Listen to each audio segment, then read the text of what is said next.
আমার পছন্দ তো মনে হয় যে নরেন্দ্র মোদী যদি এখানে যদি মানে মুখ্যমন্ত্রী হয়ে আসে তাহলে পরে খুব ডেভেলপ হবে। যেভাবে ও নিজের সংগঠনটাকে এগিয়ে নিয়ে যাচ্ছে, তাতে ও ছাড়া আর দ্বিতীয় কেউ নেই। হাও বকে শুভেন্দু। বিজেপির তো আমি কোনো নেতাকেই মুখ্যমন্ত্রীর পদে দেখার মতো দেখছি না। যা রাজ্যমন্ত্রী করতে পারছে না, মুখ্যমন্ত্রী কি করে আসে? আপনার মনে হয় যে মুখ্যমন্ত্রী পদে হতে পারে? Very very difficult question. আমি তো কোনো নেতাই দেখি না কোনো দলেরই, সবাই তো শুধু নেতা মানে আসলো আখের গুচালো চলে গেল। কেন?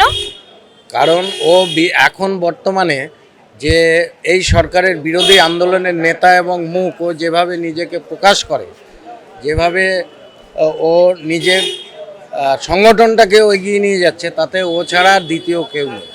কাকে মনে হয়? দিলীপ ঘোষ। কেন? হ্যাঁ, ওনার এইটা ভালো। ওনার যে কার্যক্ষমতা এগুলো যেগুলো কর্ম করে ওগুলো খুব ভালো লাগে। আর শুভেন্দু হচ্ছে ফাও বকে শুভেন্দু। দিলীপ ঘোষই বা এমন কি করেছে যে মানে পশ্চিমবঙ্গে? যেটুক করুক, সাংগঠনিক ক্ষমতাটা বাড়িয়েছে দিলীপ ঘোষ বাড়িয়ে দিয়ে গেছে বিজেপি। শুভেন্দুর সেরকম সাংগঠনিক ক্ষমতা আমি দেখছি না। বিজেপির কোন নেতা? যে মমতাকে টক্কর দিতে পারবে বা কিছু?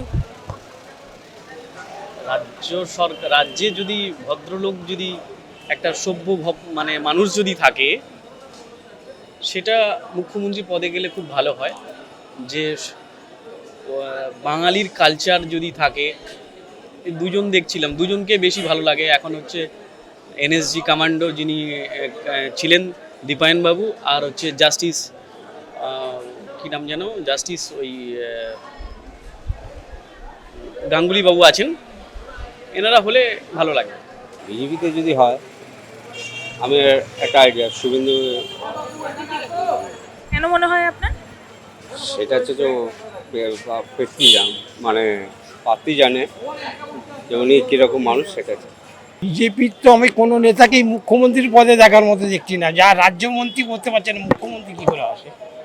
আগে রাজ্যের একটা মন্ত্রী হয়ে দাঁড়াক, তারপরে মুখ্যমন্ত্রী যাবে। কেন কেন কেন? একটা হেল্পার না থেকে আগে ড্রাইভার হয়ে যায় কোনো, তাহলে সেই চালক তো গাড়ি রাস্তা দাঁড়িয়ে গেলে তো গাড়ি অ্যাক্সিডেন্ট হয়ে এর যাবে। মধ্যে সেই মানে পোটেনশিয়ালটা আপনি দেখতে পাচ্ছেন যে মমতা বন্দ্যোপাধ্যায়কে টক্কর দিতে পারবে? কোনো ব্যক্তি নেই এখন। ব্যক্তি নেই? মমতা বন্দ্যোপাধ্যায় নিজেই মমতাই সেরা? সেরা, একদম 100। আপনার মনে হয় যে মুখ্যমন্ত্রী পদে হতে পারে? Very very difficult question. আমি তো কোনো নেতাই দেখি না কোনো দলেরই, সবাই তো শুধু নেতা মানে আসলো আখের গুচালো চলে গেল।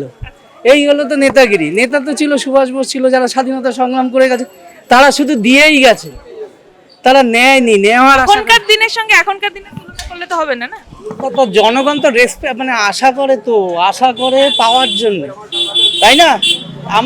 আমরা তাদের চুনে পাঠাচ্ছি কেন? পার্লামেন্টে পাঠাচ্ছি, রাজ্যসভায় পাঠাচ্ছি, বিধানসভায় পাঠাচ্ছি, সব জায়গায় কেন পাঠাচ্ছি?